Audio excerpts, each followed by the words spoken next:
Vous avez entendu les cris de très nombreux artistes qui se manifestent. Il y a eu des cartes blanches dans les journaux, il y a des vidéos qui tournent sur les réseaux sociaux, il y a des statuts qui sont partagés où on se prend en photo. Il y a un malaise dans le secteur? Ah mais c'est plus qu'un malaise. Le monde culturel en Belgique est le secteur, si on regarde les aspects économiques, le plus touché et le plus impacté par la crise. Donc le ERMG, ce groupe qui rassemble Donc c'est le Rich Management Group du point de vue économique, celui qui travaille sur la reprise des activités. Oui.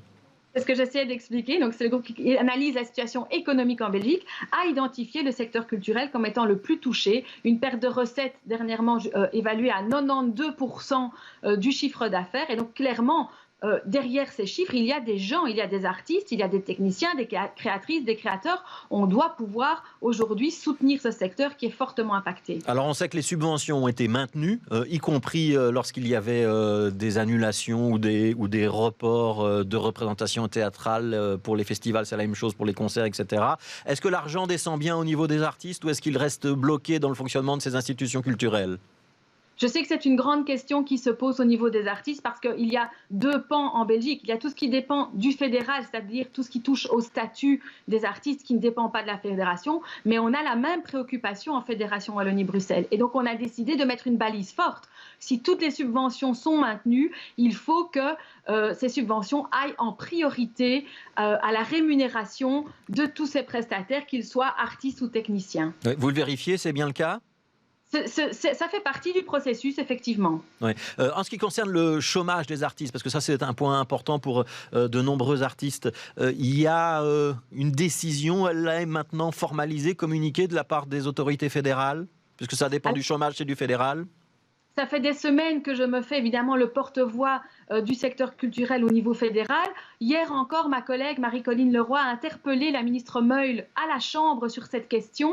Et donc la ministre a répondu que l'arrêté royal spécifique à la culture était imminent. Et donc je l'attends comme tout le monde, et il y aurait des mesures spécifiques en faveur évidemment des artistes. Oui, ça veut dire quoi? Ça veut dire qu'on a déjà annoncé qu'on devait calculer le chômage sur des périodes plus longues. Je rappelle que les artistes, pour avoir le droit au chômage, ils doivent prester un certain nombre de jours, qui correspondent aux jours de représentation par exemple, et puis entre ces prestations, ils ont droit à un certain nombre de jours de chômage. Ça veut dire qu'on recalcule ces durées-là, on peut ou on doit faire d'autres adaptations? Alors, on annonce cette adaptation-là, effectivement. J'en avais relayé d'autres, la question de la prise en compte de la spécificité des contrats de très courte durée dans le secteur culturel et pouvoir aller être mis sous le label de chômage pour force majeure, par exemple. C'est une autre préoccupation. Il y a aussi le fait de pouvoir maintenir la non-dégressivité des allocations de chômage dans une période particulière, parce que là aussi, normalement, il y a des échéances, il y a un nombre de prestations sur une certaine durée. Donc, et alors, il y a la question plus compliqué, plus technique encore, qui est la question du tax shelter, qui touche plutôt tout ce qui est art de la scène et cinéma. Tout ceci a été relayé au fédéral et j'espère très fort que le secteur culturel sera entendu aussi au niveau fédéral. Ça fait déjà un mois qu'on est en confinement. C'est pas un petit peu frustrant pour les artistes de toujours pas avoir de réponse ? Alors, il y a certaines réponses qui sont venues via la fédération. Je comprends que ce soit frustrant, effectivement. Personnellement, je peux aussi être un petit peu frustrée de ne pas avoir plus de réponses plus vite, mais je comprends que la situation n'est pas facile non plus.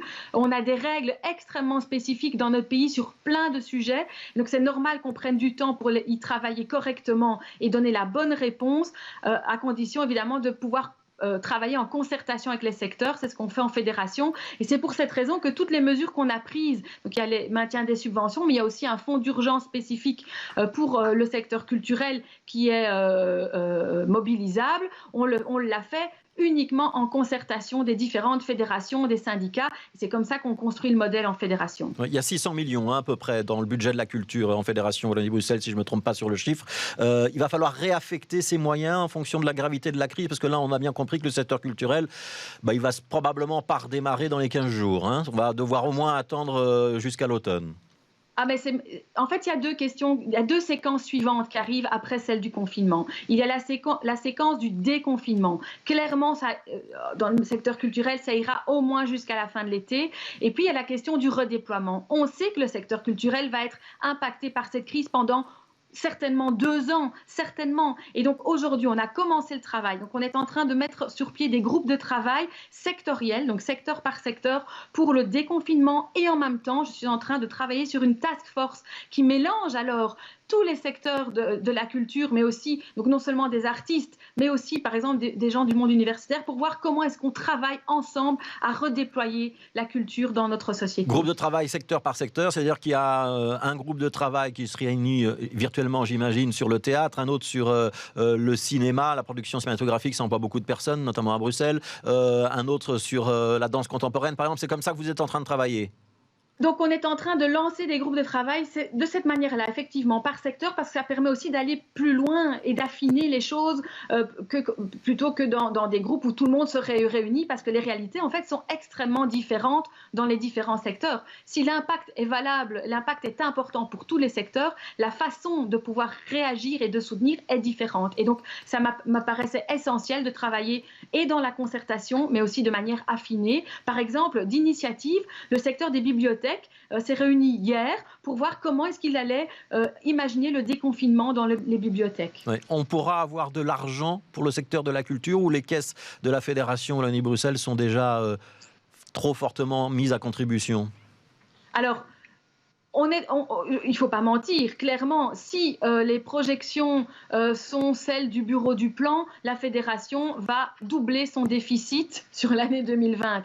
Mais ça ne veut pas dire qu'on ne doit pas mettre en place ce qu'il faut pour essayer de redéployer notre société. C'est indispensable et ce sera valable dans tous les secteurs. Donc, on travaille à essayer de voir comment, et puis on essaiera de voir aussi... Mais ça veut dire des arbitrages au sein du gouvernement de la Fédération Wallonie-Bruxelles avec vos partenaires de gouvernement et les autres ministres qui ont aussi d'autres demandes pour le secteur universitaire, pour le secteur des écoles par exemple. Oui, après, il faut aussi se dire qu'un budget existe déjà, et donc comment est-ce qu'on fonctionne ou comment est-ce qu'on adapte en fait notre façon de fonctionner, comment est-ce qu'on repense cette façon de fonctionner pour le monde culturel. Il faudra évidemment que ça se fasse aussi en concertation avec les autres niveaux de pouvoir. Et donc j'ai un courrier qui est prêt, qui est parti vers le ministre de la Culture flamand, M. Jan Bon, qui est président de la CIM Culture pour cette année. Donc la CIM, c'est la conférence interministérielle, oui. La conférence interministérielle culture. Et ça, il me semblerait utile qu'on puisse se réunir ensemble pour envisager un redéploiement commun, évidemment, dans l'entièreté du pays. Alors,